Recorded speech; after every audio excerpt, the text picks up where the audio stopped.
एक बार पुनः अपने सौभाग्य की सराहना करें।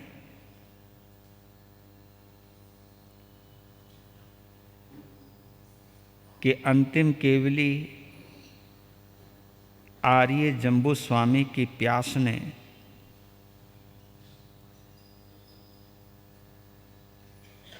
अनंत उपकारी इस युग के प्रथम आचार्य श्री सुधर्मा स्वामी की वाणी से हमारे परमपिता परमात्मा प्रभु महावीर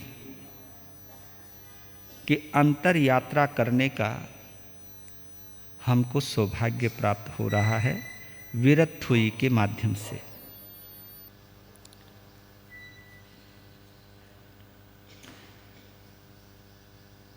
आज की गाथा में प्रवेश करें उससे पहले आज के विषय को समझने के लिए एक प्यारा सा गीत है। और ये गीत जो है ये भ्रमर गीत है। भ्रमर ये उस वक्त का गीत है,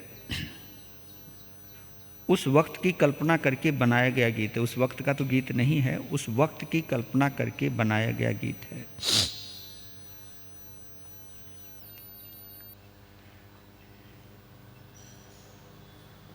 जब श्री कृष्ण वृंदावन को छोड़कर और मथुरा को भी छोड़कर जब जा रहे थे सभी के साथ, उसके बाद ही उन्होंने द्वारिका बसाई है। द्वारिका गुजरात में आती है और वृंदावन उत्तर प्रदेश में आता है। तो उनके जाने के बाद वृंदावन का माहौल गमगीन हो गया। श्री कृष्ण के वियोग में पागल हो गया। जो भी सखी और सखियां थी, ग्वाले और ग्वालिन थी, छोटे बड़े सभी उदास हो गए। उनकी उदासी कहते हैं कि श्री कृष्ण के पास पहुंची। उनके एक मित्र थे, उनके एक सखा थे उद्धव। उनको अपने ज्ञान का बड़ा अभिमान था। कहा कि मैं हर किसी को एडजस्ट कर देता हूं, हर किसी को समझा देता हूं। तो उनको कहा कि तुम जाओ, वृंदावन में बड़ा गमगीन माहौल है, आप अपने ज्ञान के माध्यम से वहाँ संतुलन बनाओ। हाँ, ये मेरे बाएं हाथ का काम है, क्योंकि वाणी बड़ी जबरदस्त थी उनकी। तो पहुँच गए और वो लगे ज्ञान वैराग्य की ऊंची ऊंची बातें करने। कुछ नहीं रखा, एक न एक दिन सब कुछ ऐसा ही होना है। उनके कुछ पल्ले पड़ा नहीं।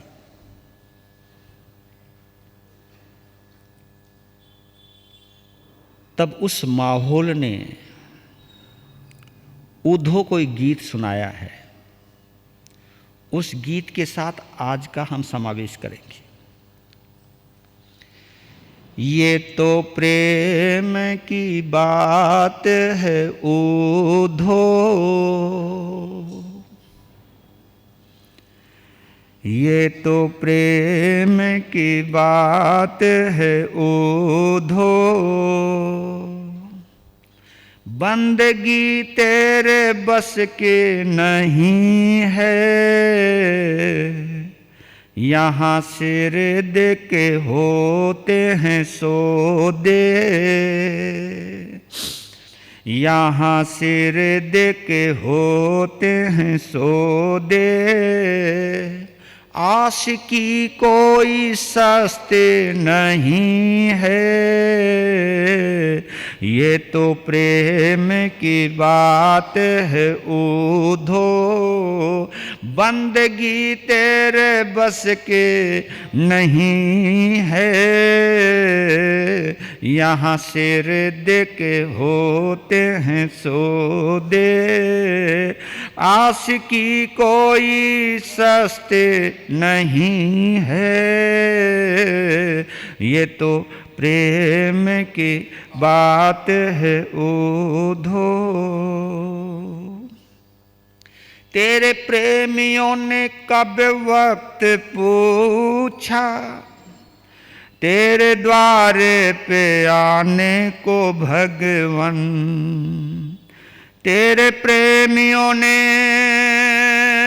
कब वक्त पूछा, तेरे द्वारे पे आने को भगवन, यहाँ दम दम पे होती है पूजा, दम कहते हैं श्वास को, यहाँ दम दम पे होती है पूजा, सिर झुकाने की फुर्सत नहीं है, यहाँ दम दम पे होती है पूजा, सिर झुकाने की फुर्सत नहीं है, ये तो प्रेम की बात है ऊधो, बंदगी तेरे बस के नहीं है, यहाँ सिर दे के होते हैं सौदे, आशिकी कोई सस्ते नहीं है, ये तो प्रेम की बात है ऊधो। और गहराई में गए, जिनके दिल में बसे श्याम प्यारे, वो तो होते हैं जग से निराले, जिनके दिल में बसे श्याम प्यारे, वो तो होते हैं जग से निराले, जिनकी नजरों में प्रीतम बसे हैं, जिनकी नजरों में प्रीतम बसे हैं, वो नजर फिरता रस्ते नहीं है, ये तो प्रेम की बात है ऊधो, बंदगी तेरे बस के नहीं है, यहाँ सिर दे के होते हैं सौदे, आशिकी कोई सस्ते नहीं है, ये तो प्रेम की बात है ऊधो। और भी गहराई में, जो असल में है मस्ती में डूबे, उनको परवाह नहीं है किसी की, जो असल में है मस्ती में डूबे, उनको परवाह नहीं है किसी की, जो चढ़ती उतरती है मस्ती,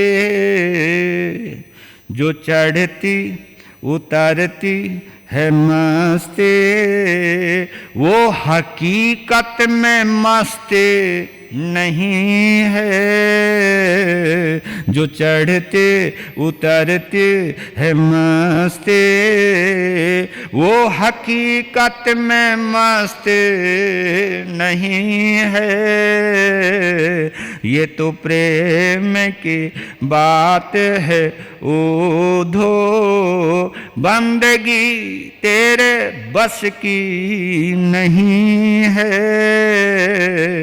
यहाँ सिर दे के होते हैं सौदे, आशिकी कोई सस्ते नहीं है, ये तो प्रेम की बात है उधो। जब वहाँ का माहौल देखा तो कहते कि उद्धो सब अपना ज्ञान ध्यान भूल गया, वो भी उन्हीं जैसा हो गया। पता लगता है ये गहराई है, ये प्रेम की बात है। उद्धो बंदगी तेरे बस की नहीं है। जिसकी खोपड़ी ज्यादा चलती है, जिसका दिमाग ज्यादा चलता है, वो भक्ति और बंदगी का आनंद नहीं ले सकता। जिसके पास जानकारियों का बोझ है, क्योंकि यहां पर जो भी कुछ होगा ना, जो भी कुछ होगा सब जानकारियां ही होती हैं। मैं ये जानता हूं, मैं ये जानता हूं, ये जानकारी, ये जानकारी। जानकारी इकट्ठी करने का डिपार्टमेंट अगर कोई है तो आपकी खोपड़ी है, आपका दिमाग है। और बंदगी करने का है अगर किसी में काबिलियत है तो ये दिल है। यहां कोई हिसाब किताब नहीं, यहां कोई नफा नुकसान नहीं। ये एक ऐसा मामला है, क्योंकि आज जो भक्ति में आनंद नहीं आ रहा है, शायद उसकी सबसे बड़ी वजह अगर कोई है तो इसका ज़्यादा चलना। ये बहुत चल रहा है, बहुत ही चल रहा है। यहाँ बैठा करके भी चलाते हो ना, बहुत चलाते। और बताऊं आपको, तुम सबको कंट्रोल करने के लिए मुझे भी चलाना पड़ता है। ये और पंगा खड़ा हो गया। मुझे इसका हिसाब लगाना पड़ता है कि जो आए हैं घर बार छोड़कर, यार उनको अच्छा अच्छा सुना दूं, कुछ समझ में आ जाए। इस हिसाब किताब में मुझे भी पढ़ना पड़ता है। कभी कभी इस स्थिति में शब्दों की क्वालिटी तो बढ़ जाती है, लेकिन भावों की गंभीरता रह जाती है, दिल की गहराई रह जाती है। जिस गहराई के अंदर जब भक्ति और बंदगी का आनंद आता है, वो उससे हम वंचित रह जाते हैं। यहां सिर दे के होते हैं सौदे। सिर देना समझ गए? ये जो भी कुछ घुसा हुआ है यहां, वो छोड़ना पड़ता है, तब जाके आशिकी होती है। इसको हम आशिकी कहते हैं। इसके लिए एक शेर आया है बड़ा प्यारा, मिजाजी इश्क के बदले। मिजाजी, मिजाज, ये चीज़ अच्छी लगती है, ये चीज़ अच्छी लगती है, ये चीज़ अच्छी लगती है, ये मेरे पास होनी चाहिए, इसको पाने के लिए कोई ना कोई प्रयास जरूर करूँगा। और मिजाजी इश्क जो है वो पूरी दुनिया से जुड़ा हुआ इश्क है। तो बोलता है कि मिजाजी इश्क के बदले हकीकी इश्क हो जाता। मिजाजी इश्क के बदले हकीकी इश्क हो जाता, ना पड़ती नाव चक्कर में तो बेड़ा पार हो जाता। ना पड़ती नाव चक्कर में तो बेड़ा पार हो जाता। मिजाजी इश्क के बदले हकीकी इश्क हो जाता। हकीकी कहते हैं वास्तविकता को, हक। आत्मा को भी हक कहते हैं। सत्य को हम हक कहते हैं, सच्चाई को हम हक कहते हैं। इसको हम रूहानी फितरत भी कहते हैं। आत्मा को रूह कहते हैं, रूह, रूहानी फितरत। जो भगवान को केवल ज्ञान हुआ है वो रूहानी फितरत की वजह से हुआ है, जिसे आत्मा को ढूंढने का एक संकल्प जाग जाता है। फिर वो पदार्थों में भटकता नहीं। जो पदार्थों में भटकता है वो परमात्मा तक पहुंचता नहीं, और जो परमात्मा की खोज में निकल गया उसे पदार्थ नजर आते ही नहीं, बल्कि पदार्थ उनके लिए बाधा बन जाते हैं। पदार्थ और परमात्मा, ये पदार्थ जो है ये हमारी खोपड़ी की उपज है, परमात्मा हमारी आत्मा की तड़प है। इस तड़प को जगाने के लिए विरत हुई प्रारंभ करी है। इसमें कभी कभी आप बोर भी हो सकते हो। रिस्क तो मैंने बहुत लिया है, क्योंकि कई लोग कहते हैं महाराज जी कुछ घर की समस्याओं पे सुनाओ, और मैं कहता हूँ दिल से सुनोगे तो समस्या का समाधान यही है। इसके लिए मुझे कुछ अलग से बोलने की जरूरत नहीं है। पंजाबी में एक कहावत आती है, मन दा की समझावना ऐथो पुट के ऐथो लावना। ये तुम नहीं समझ पाओगे, इसको मैं समझाता हूं। बुल्ले शाह हुए हैं, पंजाब के एक बड़े कवि हुए हैं बुल्ले शाह। तो एक भगत आया, वो खेती बाड़ी करते थे, तो वो धान की रोपाई कर रहे थे, धान की रोपाई कर रहे थे। धान समझ गए होंगे, चावल, धान की रोपाई कर रहे थे। और वो भगत जरा जल्दी में था। उसने कहा गुरु महाराज आप ये बताओ इस मन को मैं कैसे समझाऊं।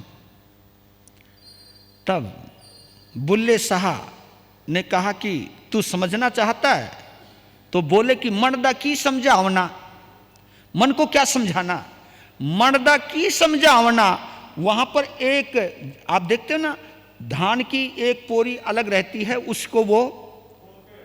उसको वहां डालते हैं। तो मन दा की समझावना ऐथो पुट के, यानी यहां से उठाकर ऐथे लाना, ऐथो पुट के ऐथो लाना, यानी मन दा की समझावना। ये मन जो इधर उधर भटक रहा है, क्योंकि ये जो धान की पोरी है अगर ये ऐसे पड़ी रहेगी तो ये किसी काम की नहीं है। ये पड़ी हुई पोरी को, धान की पोरी को ऐथे उठा के, यहां से उठा के ऐथे लानो, यानी यहां लगा ले।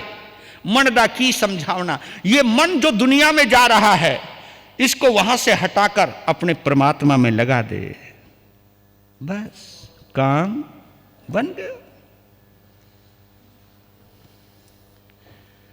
घर की समस्याएं दिमाग से पैदा होती है, सच बतला रहा हूं।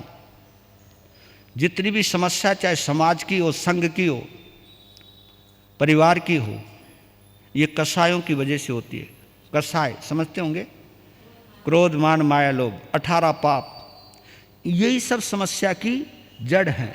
लेकिन जैसे ही आप आत्मा के दायरे में आए, आत्मा में प्रवेश किया, आत्मा का स्पर्श किया, आत्मानुभूति की, आत्मानुभूति का मतलब जैसे ही सामने वाले को आपने अपना जैसा माना, समस्या, क्योंकि समस्या आती है कि ये अलग है और मैं अलग हूं, यहां से समस्या पैदा होती है। इसमें और मुझ में कोई भी फर्क नहीं है। समस्या देखा जाए तो कितना आसान है समस्या से निजात पाना, लेकिन करें क्या? ये जो अंदर का मामला है, कसाय का, महत्वाकांक्षा का, ये समस्या को सुलझने ही नहीं देता।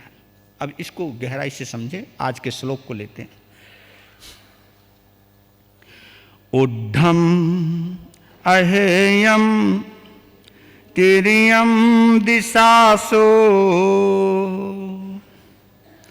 तसाय जेथा वर्जे पाना। से निच्च निच्चे ही समीख पन्ने दिवे धम्मम समयं उदाहो। दिवे धम्मम समयं उदाहो। उड्ढम अहेयम तिर्यम दिशासो तसाय जेथावर जेय पाना। से निच नीचे ही समीख पन्ने दिवेव धम्मम समयं उदाहो। बोलिए शासनपति भगवान महावीर स्वामी की, आर्य सुधर्मा स्वामी भगवान की, आर्य जंबू स्वामी भगवान की। उड्ढम अहेयम तिर्यम दिशासु, दिशाएं तीन बतलाई यहां। ऊर्ध्व दिशा, अधो दिशा, तिरछा दिशा, त्रियक दिशा, तीनों लोक आगे इसके अंदर।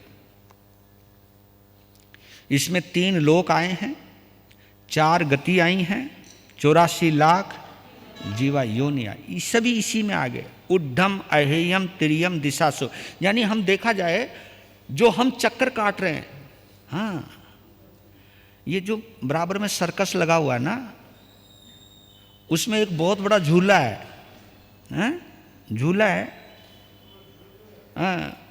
जो ऊपर होता है वो नीचे आता है कभी, और वो बीच में भी आता है, वो नीचे भी आता है, फिर ऊपर आता है, फिर ऊपर है, वो रहेगा उसी में ही, है ना। उसका नाम क्या है, जो भी तुम समझो, जो भी समझो, उड़न बोलते हैं या क्या बोलते हैं उसको, जो भी वो झूला है, ये चलता है। जो ऊपर है वो बीच में भी आता है, जो बीच में है वो नीचे भी आता है, जो नीचे है वो फिर बीच में भी आता है, फिर बीच वाला फिर ऊपर आता है। हम सब यही हैं। मैं सच कह रहा हूं, ये मत सोच लेना कि हम मालिक हैं, अभी हम सब मुसाफिर हैं। यहां से फिर पता नहीं कहां ट्रांसफर होएगा, और ट्रांसफर होगा जरूर। ट्रांसफर लेटर हमारे पास है, वो जिसको बोलते ना टिकट। तुम हवाई जहाज की टिकट समय से पहले भी ले लेते हो, सस्ती होने के चक्कर में। नुका जी पहले बुकिंग कर लें, है ना जी, जो जाबी है। तो भैया आपका जैसे जन्म हुआ था, टिकट तो आपके पास है। कब जाना है, कैसे जाना है, किस तरह से जाना है, ये सब निश्चित है भैया, सच बतला रहा हूं। इसी को हम आयुष्य कर्म कहते हैं। जितना आप भी तो बोलते हो, जितना आयुष्य कर्म है बंदा उतना ही रहता है। बस इसमें एक अच्छी विशेषता यह है कि हमें और तुम्हें नहीं पता कि कब जाना है। ये एक अच्छी राहत भरी खबर है, हाँ। नहीं तो आदमी परेशान हो जाए कि अगर 10 साल बाद भी जाना लिखा हो तो आदमी अभी से मरना शुरू हो जाए, क्योंकि 10 साल बाद चला जाऊंगा मैं। और मैं तो ये कह रहा हूं कि इस खबर का एक फायदा भी एक नुकसान भी है। तुम अपने मन में ये सोच सकते हो कि अभी तो बहुत जीना है, इस गफलत में मत रहना। तुम बैठे बैठे भी बैठे बैठे हंसते हंसते, आजकल तो लोग नाचते नाचते चले जाते। मैं सोचता हूं यार कमाल का बंदा है। लोग कहा करते थे भगवान के पास जाना हो तो नाचते नाचते जाओ, लोग नाचते नाचते जा रहे। लेकिन मैं बता रहा हूं कि वो इस दृष्टि से नहीं नाच रहे कि मैं जाने वाला हूं। कैसे भी जा सकता है बंदा भैया, भरोसा नहीं है। ये शरीर आयुष्य कर्म की अमानत है मेरे बंधुओं। इसलिए कह रहे हैं कि उड्ढम अहेयम त्रियम दिशासु तसाय जे थावर जे अपाना से निच्च निच्चे ही समीख्य पन्ने दीवे व धम्मम समयम उदाऊ। आर्य सुधर्मा स्वामी जंबू स्वामी को भगवान महावीर की अंतर यात्रा करवाते वक्त बोल रहे हैं कि वो केवल ज्ञानी, वो सर्वज्ञ, वो सब जानते हैं, उन्होंने सब कुछ जाना है। इस गाथा का रहस्य और सार एक ही है कि भगवान ने जो भी कुछ कहा है, जो भी संदेश दिया है, जो भी उपदेश दिया है, वो कल्पना के आधार पर नहीं दिया, वो सामने देख करके दिया है। उनसे कुछ भी छुपा हुआ नहीं है, कुछ भी छुपा हुआ नहीं है। हम लोगों के लिए दीवार है, हम लोगों के लिए पर्दा है, ये कपड़ा है, हम सब अपनी इज्जत ढकते हैं, ये सब उनके लिए कुछ भी छुपा हुआ नहीं है। देवलोक में भी छुपा हुआ नहीं है, मनुष्य लोक में भी छुपा नहीं है, कहीं पर भी कुछ छुपा हुआ नहीं है। सब कुछ प्रकट है, प्रकट, खुली आंखों से देख रहे हैं। उनके लिए मेरी जैसे चश्मा लगाने की, नजदीक और दूर का चश्मा लगाने की उनको जरूरत नहीं है, क्योंकि चश्मे से केवल पदार्थ दिखाई देता है, आत्मा दिखाई नहीं देती। उनको सब कुछ नजर आ रहा है, सब कुछ। तो बोल रहे हैं वो, उड्डम अह्यम त्रियम दिशासु, यानी पूरा लोक आ गया इसके अंदर, और पूरे लोक के अंदर ये भी आ गया तसाय जे थावर जे अपाना, क्योंकि जीव दो प्रकार के। भगवती सूत्र के अंदर भगवान महावीर का और गौतम स्वामी का एक संवाद चलता है। गौतम स्वामी पूछते कि भगवान जीव कितने प्रकार के? तो भगवान ने कहा जीव दो प्रकार के, तरस और स्थावर। फिर एक सवाल पैदा हुआ कि भगवान जीव रहते कहाँ हैं? तब भगवान ने उत्तर दिया, पूरे समग्र लोक में जीव, समग्र लोक में जीव रहते हैं। भगवान ऐसी कोई जगह है जहां जीव नहीं हो? तो भगवान ने कहा, इंच मात्र भी ऐसी कोई जगह नहीं है जहां जीव नहीं है। तो भगवती सूत्र में एक फिर संदेह पैदा कि हम कैसे जाने उसको। तो उन्होंने एक एग्जाम्पल दिया कि पिघला हुआ घी, गर्मा गर्म घी एक मटके में डाल दिया, और फिर कड़ाके की फ्रीज समझ लो, कड़ाके की ठंड समझ लो, उसके अंदर वो पिघला हुआ घी पूरी तरह जम गया, जम गया। और फिर किसी भी तरह से उस घड़े को फोड़ दिया, तो वो जो घी होता है पूरी तरह घड़े के आकार में बना हुआ रहता है। उसका रोम रोम, ये नहीं कह सकते घी कहाँ है, रोम रोम में हर जगह घी है। वहां लगता है वो मटके का आकार का है, लेकिन कोई ऐसी जगह नहीं है जहां घी नहीं हो। ऐसे ही ये तो बात भगवान महावीर ने 2500 साल पहले गौतम स्वामी को कहा था, लेकिन वैज्ञानिकों ने भी ये सिद्ध कर दिया। ये किया अब, क्योंकि खोजी होते हैं वो। हम जिसको जीव कहते हैं, साइंस उसको बैक्टीरिया बोलता है। क्या बोलता है? बैक्टीरिया बोलता है। तो हम जिस बैक्टीरिया के बीच में ही है, ये पूरी आबो हवा, आप सोचो तो सही, इस ऑक्सीजन के अंदर ही तो हम हैं। ये ऑक्सीजन ही खत्म हो जाए तो हमारा जीवन, और ऑक्सीजन है क्या? जीवी तो है। ये पृथ्वी काया, अप काया, तेव काया, बाहु काया, वनस्पति काया और त्रस काया, इनको काय क्यों कहा? काय इसलिए कहा क्योंकि ये आधारित हैं, ऑक्सीजन पर आधारित हैं। जो जीवात्मा है वो बिना ऑक्सीजन के, बिना जीव के भी नहीं रह सकता। तो पृथ्वी काया, अप काया, जो भी है, कोई ऐसी जगह नहीं है। इसका एक और उदाहरण आया कि इस बात को केवल साइंस ने नहीं, अन्य वैदिक दर्शन ने भी माना है कि जिस वक्त अर्जुन और कर्ण का युद्ध चल रहा था, तो कर्ण मारे गए, कर्ण मरने के करीब थे, तो अर्जुन खुशियां मना रहा था, तो श्री कृष्ण उदास थे। तो अर्जुन ने कहा कि आप तो मेरे सखा हो, मेरा एक माना हुआ दुश्मन अब मौत के करीब है, तो आपका चेहरा उदास क्यों है?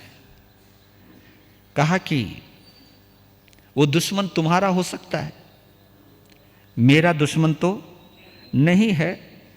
उसकी विशेषता देखना, वो ठीक है अपनी मित्रता निभाने के चक्कर में अधर्म के साथ चला गया, लेकिन फिर भी कुछ विशेषताएं हैं उसके अंदर जो अधर्म भी उसको नष्ट नहीं कर पाया।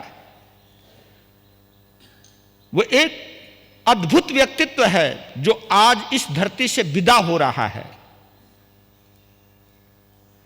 मुझे उसके पास जाना है, और वो कितना गहरा है मैं तुम्हें एक झलक देता हूं।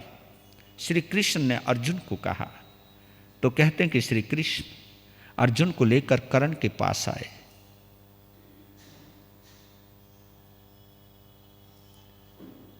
और श्री कृष्ण के चेहरे पर जो नूर था, उनको देखती जो एक तसल्ली मिला करती थी।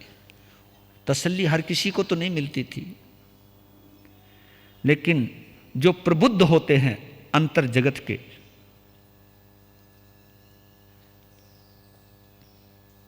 उनको तसल्ली जरूर मिलती है। तब कहा कि कैसे हो? जब आंखों में आंखें डालकर के पूछा श्री कृष्ण ने कर्ण से कि तुम कैसे हो? क्या कि मौज है, बदन में दर्द है, बदन में दर्द है और दिल में मौज है। कहा कि ये मौज कैसी? कि मेरे श्वास छोड़ने से पहले मुझे आप मिल गए। मृत्यु के वक्त ऐसे भाव होना, जबकि श्री कृष्ण अर्जुन के सारथी हैं। अर्जुन को श्री कृष्ण अर्जुन को कर्ण से बचाने में बहुत बड़ी भूमिका श्री कृष्ण की है। वो बाण का छोड़ना और उस रथ के पहिए को धंसाना और सिर के ऊपर से बाण का निकलवाना, ये सब काम था उस श्री कृष्ण का। ये सब जानते हुए भी, लेकिन श्री कृष्ण की हृदय की विशालता को वो जानते थे। वो जानते थे कि ये कुछ अंदर से कुछ और है, बाहर से कुछ और है। तभी तो हमारे जैन शासन में होने वाले वो 12वें तीर्थंकर हैं। ऐसे वो तीर्थंकर नहीं बनने वाले, इसी वजह से बने हैं। वो बहुत कुछ करते हुए कुछ और नजर आते हैं, अंदर से कुछ और हैं। वो अंदर की गहराई कुछ और है। उनके बाहरी जीवन को देख करके उनके ऊपर पता नहीं कितनी टीकी टिप्पणियां की होंगी, लेकिन वो वास्तव में योगीश्वर थे। वो अद्भुत थे। वो शरीर संसार के काम आता था, अंदर की सुरती कहीं और लगी रहती थी। यही उनके व्यक्तित्व की परिभाषा है। और कोई बात, बस एक तमन्ना है कि मेरे इस शरीर को वहां जलाया जाए जहां आज तक कोई चिता ना जली हो। अर्जुन ने भी सुना, श्री कृष्ण ने भी सुना। श्री कृष्ण मुस्कुराए, लेकिन फिर भी कहा कि ठीक है। जब कहा कि ठीक है, तो कर्ण फिर मुस्कुरा दिए कि ये क्या बोल रहे हैं। अर्जुन ने कहा हम कुछ समझे नहीं, लेकिन तुम समझोगे भी नहीं।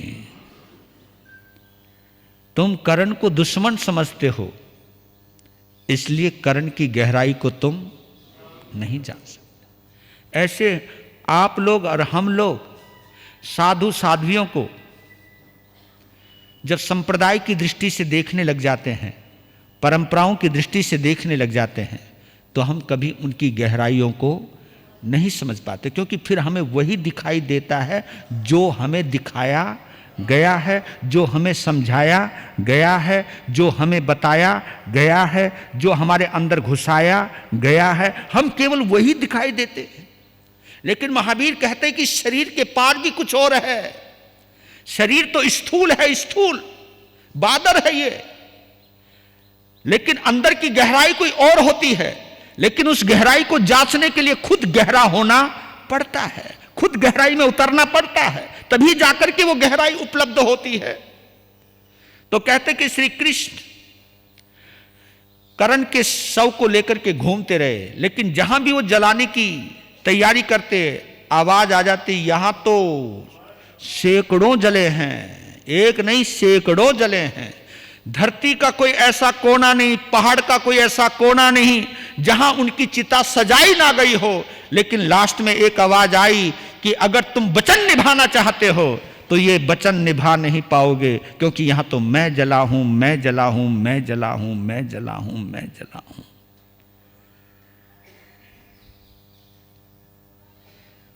तब वचन निभाया है उन्होंने कि एक पहाड़ का टुकड़ा लेकर के और उसको अपने हथेली पर रख करके ये प्रयास किया गया है। चाहे खड़े तो वो भी वहीं हैं जहां जीव जले हैं, लेकिन एक उसको पूर्णता दी है, लास्ट में समझाया है कि ये वैदिक परंपरा ने भी माना है कि कोई भी ऐसे जगह नहीं है जहां जीव का जन्म और ना हुआ। यही बोल रहे हैं कि उद्धम अहेयम त्रियम दिशासु तसाय जे थावर जय पाना। उन केवल ज्ञानी भगवान ने ऊंची नीची तिरछी दिशा में जो तरस और स्थावर प्राणी हैं उनको जीवत्व से नित्य और भव की दृष्टि से अनित्य रूप से जानकर उनके उद्धार के लिए धर्म रूपी द्वीप, टापू, आइलैंड सम्यक रूप से प्रतिपादन किया है। ये इसका अर्थ है। से नित्य नित्य ही, वो नित्य भी है और अनित्य भी है। जीवत्व की दृष्टि से देखोगे तो ये जीव आत्मा नित्य है, और शरीर की दृष्टि से देखोगे, गति की दृष्टि से देखोगे तो ये जीव अनित्य भी है। इस शरीर की दृष्टि से अनित्य है, लेकिन द्रव्य की दृष्टि से, जीवत्व की दृष्टि से ये आत्मा, ये बात स्वयं श्री कृष्ण ने कही है कि इस आत्मा को ना जलाया जा सकता है, ना गलाया जा सकता है। नैनम छिंदंती शस्त्राणी, कहा कि इस आत्मा को ना छेदा जा सकता, ना भेदा जा सकता है। ये द्रव्य दृष्टि से है, ये उस दृष्टि से है। लेकिन इस शरीर की दृष्टि से देखोगे, भव परंपरा की दृष्टि से देखोगे, क्योंकि मैं मनुष्य हूं तो भी मैं मरूंगा, देव हूं तो भी मरूंगा, त्रियंच में हूं तो भी मरूंगा, नरक में हूं तो भी मरूंगा। जहां मेरा जन्म हुआ है वहां मेरा मरण होगा ही होगा। जन्म के साथ मरण का संबंध बड़ा जुड़ा हुआ है। इसलिए भगवान ने बड़ी गहरी बात कही। 10वें कालिक सूत्र के चौथे अध्ययन के अंदर वो गाथा आती है, जया जीवे अजीवे ये दोवी एस्वियाने तया गई बहुवी हम सब जीवान जानई। ये भगवान ने कहा कि जया जीवे अजीवे ये दोवी ऐस विया नई। हमारे यहाँ सम्यक ज्ञान का सबसे बड़ा गजब का फार्मूला ये दिया कि जो जीव और अजीव को जानता है, जो जीव और अजीव को जानता है। फिर आगे कहा कि तया गई बहुवीहम, जो जीव और अजीव को जानता है उसके बाद ही वो गति को जानेगा। तया गई, गई कहते गति को, और बहुविहम, बहुविहम बहुविध, बहुविध यानी जो गतियों के प्रकार हैं, जो 84 लाख जीवा योनियों के प्रकार हैं। तो इसको भव सागर कहा है। इस पूरे संसार को सागर कहा है। उस सागर, जिस सागर की तुम यात्रा करते हो तो वो तो जमीन के ऊपर है और नीचे तक जाता है, लेकिन जो हमारा भव सागर है ये तो पूरा तीनों लोक में ही समाहित है, भव सागर। क्योंकि इसके अंदर नरक भी आ गया है, देवलोक भी आ गया है और ये मनुष्य लोक भी आ गया है, जिसमें मनुष्य गति, त्रियंच गति, देव गति, नरक गति, ये सब आ गए और यहां जन्म मरण हो ही रहा है। तया गई बहुविहम, वो जानता है कि मैं कहां कहां जाऊंगा, इसलिए जीव अजीव को जानना बहुत जरूरी है। और कहा कि जब तक हम जीव और अजीव को नहीं जानेंगे तब तक हम गति को नहीं जानेंगे, और जब तक हम गति को नहीं जानेंगे कर्म का स्वरूप नहीं जान पाएंगे, और कर्म को नहीं जाना तो हम धर्म को नहीं जान पाएंगे। सब जीवान जानई, सब जीवों को वो जानता है। ये केवल ज्ञानी की फितरत है, उससे कुछ भी छुपा हुआ नहीं है। जब केवल ज्ञानी बोलता है और जब हम जैसे छद्मस्त बोलते हैं तो उसमें बहुत फर्क होता है। वहां अनुभव है, वहां सब कुछ नजर आ रहा है। अगर आप देख लो ना, नरक की पीड़ा क्या है, त्रियंच की मजबूरी क्या है, और देवलोक का सुख पाने के बावजूद भी वहां पर क्या ख्वाहिशें अधूरी रहती हैं, क्या किस तरह की वहां फितरत है, और मनुष्य जीवन की क्या दुविधाएं रहती हैं, क्या सुविधाएं रहती हैं, उस भाव को जानने। और कसाई की चौकड़ी की कैसी कैसी मार होती है, और कसायों के कारण क्रोध, मान, माया, लोभ आदि 18 पापों के जरिए हम किस तरह भटकते हैं, किस तरह अटकते हैं, किस तरह मरते हैं, किस तरह हम खपते हैं, और कौन सी गलती की सजा हम किस तरह भुगतते हैं, ये तो हमें पता भी नहीं चल पाता है। अगर ये पता लग जाए ना तुम्हें हाथों हाथ कि मैंने इसको धोखा दिया है और इसका खामियाजा मुझको ऐसे भुगतना पड़ेगा, आपकी खोपड़ी ठिकाने आ जाए। हम लोग भी समझाते हैं, भगवान भी समझाते हैं ना, छोड़ो ना, ये सब ऊपर की बातें हैं जी, सब कहने की बातें महाराज। जब जिन वाणी को आप ये सोच करके सुनोगे कि सब कहने की बातें, यही है जो कुछ है, तो भैया गफलत में पड़े रह जाओगे। आगे भी बोलते हैं कि जरा मरण, ये गाथा बड़ी महत्वपूर्ण है। जरा मरण वेगेनम बुझमानान पानिनम धम्मो दीवो पैठा ये गई शरण मुत्तमम। इस गाथा को पूरा कर रही है ये गाथा। ये बड़ा प्यारा शब्द लगा मुझे, जरा मरण वेगेनम, क्योंकि बचपन में होश नहीं रहता है ना, नहीं बचपन में तो पता ही नहीं रहता कुछ, है ना, जवानी में होश नहीं रहता, और बुढ़ापे में, हाँ ये बड़ा अच्छा शब्द बोला कि बुढ़ापे में कुछ होता नहीं। और हमको ये कहा गया कि धर्म बुढ़ापे में करेंगे, हैं? कानों से सुनाई नहीं देखा, बुढ़ापे में जिनवाणी सुनोगे, आंखों से दिखाई नहीं देता। आप ये सोचो तो सही, ये शब्द जोड़ा, जरा मरण वेगेनम बुझमानान पानिनम। जरा कहते हैं बुढ़ापे को, मरण कहते हैं मृत्यु को, और वेगेन, वेगेन यानी वेग, प्रवाह है ना, प्रवाह।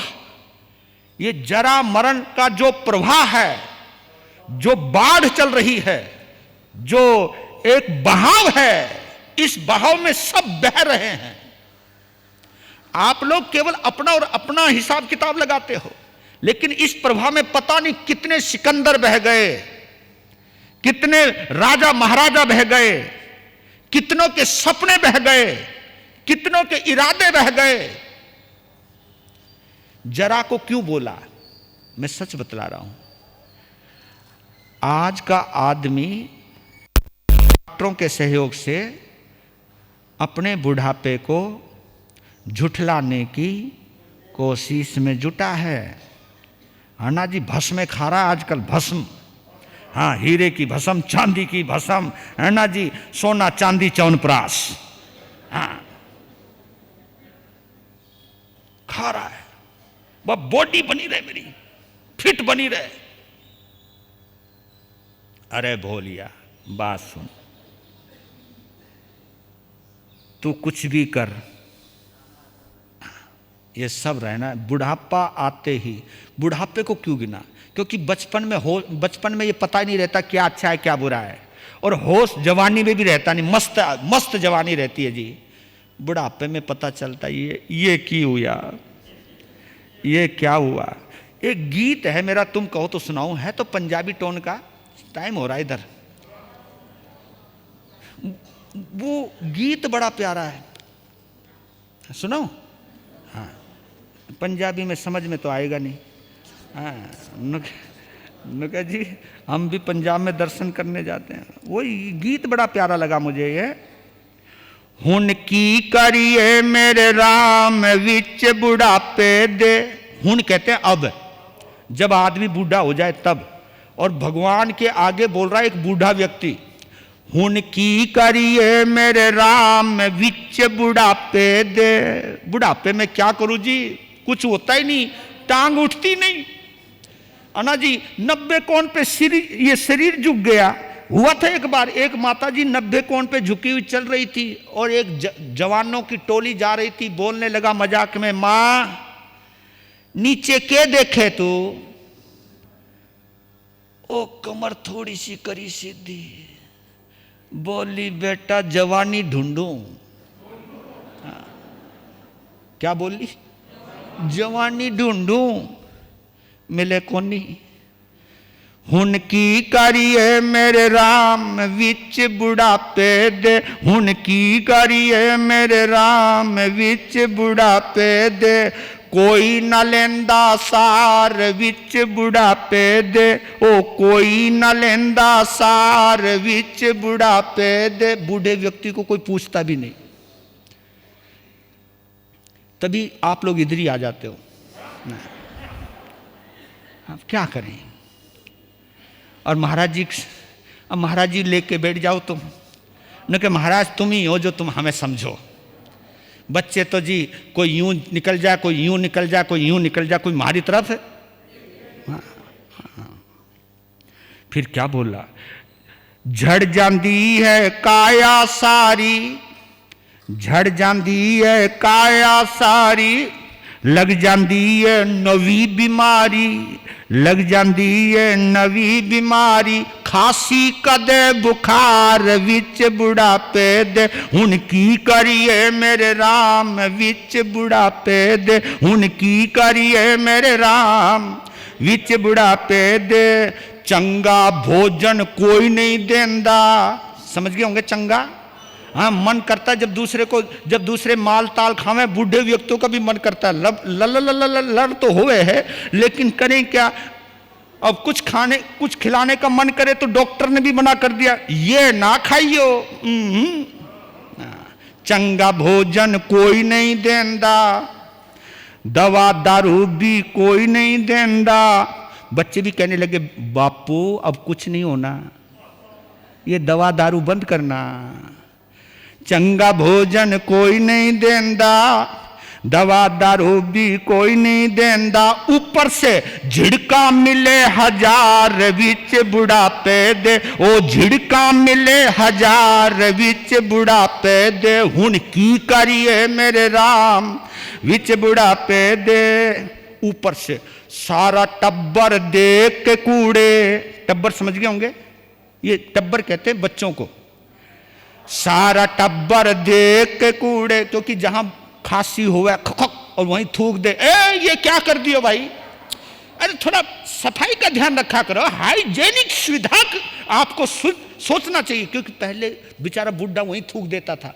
ये पुराने जमाने की बात है भैया, जब ऐसा होता था। सारा टब्बर देख के कूड़े, क्यों नहीं मरदे बुढ़ी बुढ़े, क्यों नहीं मरदे बुढ़ी बूढ़े। बड़ी जिंदगी ख्वार विच बुढ़ापे दे। ओ बड़ी जिंदगी ख्वार विच बुढ़ापे दे। हुन की करिए मेरे राम विच बुढ़ापे दे। और प्रभु पुत्र दफ्तर नो टुर जावे। समझ गए ना? पुत्र दफ्तर नो टुर जावे, चला जावे। पुत्र दफ्तर नो टुर जावे, नूह पोत नाल सिनेमा जावे। जो बहू को नूह कहते पंजाबी में, बहू अपने एक जवान बच्चे को लेकर के या अपने पति देव को लेकर के सिनेमा हॉल में फिल्म देखने जावे। अब पुत्र दफ्तर नू टुर जावे, नूह पुत नाल सिनेमा जावे, बाबा पोता पया खड़ावे। वो छोटा सा पड़पोता संभाल उसको वही हिलाता ही रहे वहां, क्योंकि पहले, आजकल तो तुम्हारे पास मोबाइल है, पहले के जमाने में मोबाइल नहीं होता था, बूढ़े बुढ़िया होते थे, वो तुम्हारे नमूने को तू ही संभाल।